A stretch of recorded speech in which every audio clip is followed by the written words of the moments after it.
યાત્રાધામ ખેડબ્રહ્માના શ્રી અંબિકા માતાજી મંદિરથી માંડ 300 મીટરના અંતરે આવેલા માતાજી કંપો તથા સોસાયટીઓમાં નગરપાલિકાના અણધડ વહીવટથી 500 જેટલી વસ્તી છેલ્લા 20 દિવસથી પીવાના પાણીથી વંચિત રહેતા નગરપાલિકામાં હોબાળો મચાવ્યો।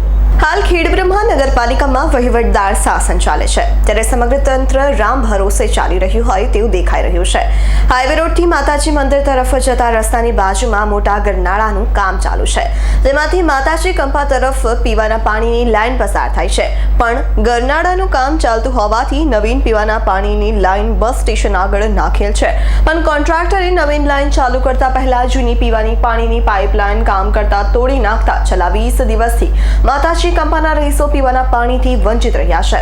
જ્યારે માતાજી કંપાના રહીશો નગરપાલિકામાં ત્રણ વેર રજૂઆત કરવા ગયા ત્યારે ચીફ ઓફિસર કે એન્જિનિયર કોઈ હાજર ન હતા। રહીશોએ મંદિર તરફ જતા રસ્તાને આડસો મૂકીને રસ્તો બંધ કર્યો, જ્યારે દર્શને આવતા યાત્રિકો પણ મૂંઝવણમાં મુકાયા। જ્યારે ચીફ ઓફિસર હાજર ન હતા એટલે પાણી પુરવઠાના ક્લાર્ક જુજારસિંહ ચાવડાએ મોરચો સંભાળ્યો, પણ જવાબ આપવાનું ટાળ્યું હતું। માતાજી કંપાના રહીશ રાજુભાઈ પટેલે જણાવેલ કે પીવાના પાણી બાબતે ખેડબ્રહ્મા નગરપાલિકામાં 3 વાર રજૂઆત કરવા આવ્યા છીએ, પણ એક વાર પણ ચીફ ઓફિસર કે એન્જિનિયર અમને નથી મળ્યા, એટલે આજે મંદિર તરફ જવાના રસ્તાને બંધ રાખવા અમો મક્કમ છીએ। માતાજી કંપાના વિસ્તારના બધા મિત્રો છેલ્લા 20 દિવસથી સદંતર પાણી આવતું નથી। અમારા લગભગ 201 ઘરો હશે, માતાજી કંપાનો વિસ્તાર, ફ્લેટ વિસ્તાર, પાછળ સોસાયટીનો વિસ્તાર, અને નગરપાલિકાએ 15 દિવસથી પાણી પહોંચાડ્યું નથી અમને, અને રજૂઆત કરવા માટે અમે આજે આવ્યા છીએ। હજી કેટલા દિવસ પાણી નહીં મળે આગળ તો તમે શું એનું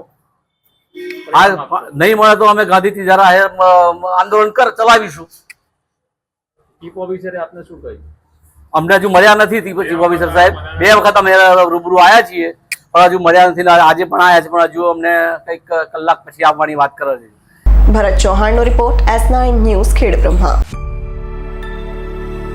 અમારી તમામ માહિતીથી અપડેટ રહેવા માટે જોડાયેલા રહો S9 ન્યૂઝ સાથે।